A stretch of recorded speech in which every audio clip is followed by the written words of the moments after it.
on the podcast, we talk about sleep all the time. It's like we guard our sleep.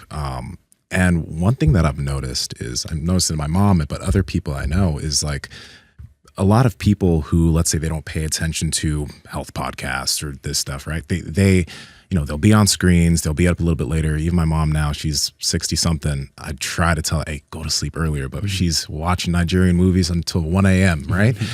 And you got to wonder, as you get older, first off, it's harder to get as much sleep as you used to when you were younger, but the amount of repair that goes on to the brain with quality sleep, and you continue to miss out on that as you get older, it's scary to think about.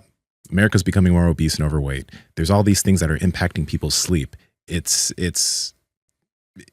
a problem, right? So as far as sleep is concerned, how do you have any suggestions for people when it does come to that, especially as you get older, since quality sleep is harder with age? Yeah, it's so important. I mean, when you sleep, your brain is literally like cleaning itself of the proteins that are associated with Alzheimer's disease, like amyloid beta, tau. We know that on one night of shortened sleep, they can measure levels of amyloid in cerebrospinal fluid. They found that on just one night of shortened sleep, there's a 30% increase in amyloid in cerebrospinal fluid and about a 50% increase in tau, which is not necessarily reflective of what you see in brain. But I mean, the assumption is that the more there is in cerebrospinal fluid, the more likely there will be to clump up and aggregate and form these plaques in the brain, right?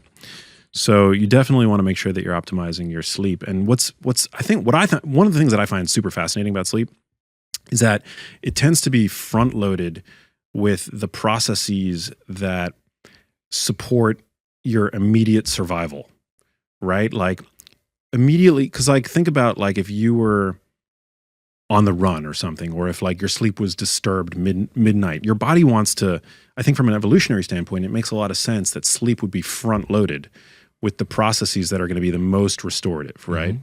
So we know that when you first go to sleep, that's when you get that initial pulse of testosterone, of growth hormone, right? Which is like super reparative to the body.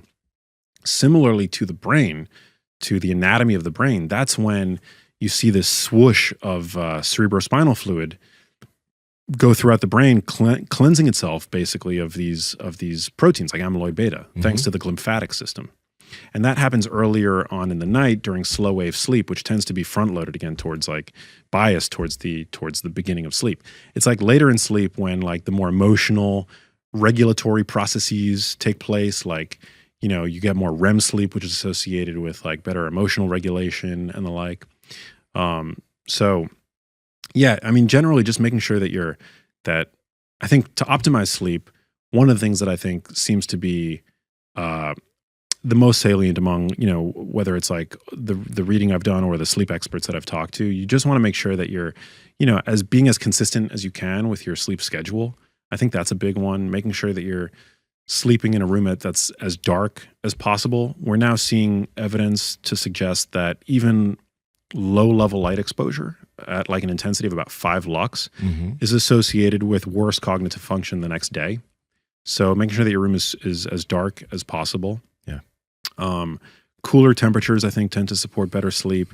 I sleep with one of those like sleep bed cooling systems. Yeah, we use 8 Sleep. Yeah, those are bomb.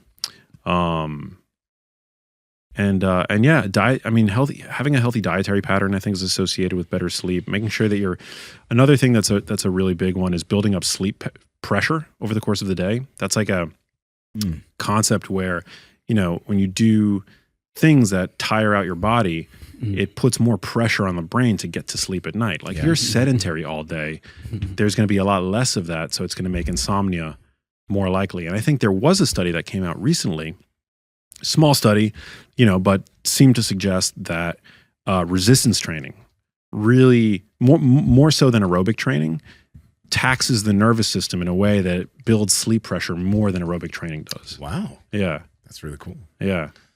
So resistance train, another reason to resistance train. Yeah. Right. But yeah, sleep is crucially important. Pepperpotch family, how's it going? Now, sleep is essential for your recovery and your performance, which is why we partner with 8 Sleep mattresses. We call them the Tesla of beds. Changes the temperature based off how you sleep. Andrew, how can they get it? Yeah, head over to 8sleep.com/power project. And at checkout, you guys will automatically save $150 off your entire order. Links to them down in the description as well as the podcast show notes. Yeah, I found that, right before I get to bed, I like almost feel myself getting into bed. I don't know if you guys have any idea what I'm talking about, but it's like almost like a sensor. Like my body just wants to lay down, like really wants to lay down. And the second that I lay down, I usually fall asleep pretty quickly. I sometimes have a hard time like staying asleep. I'll wake up and fidget and move around and stuff. But Interesting. other than that, I sleep pretty good. Especially more recently, I've really improved my sleep quite a bit. The mouth tape has helped a lot.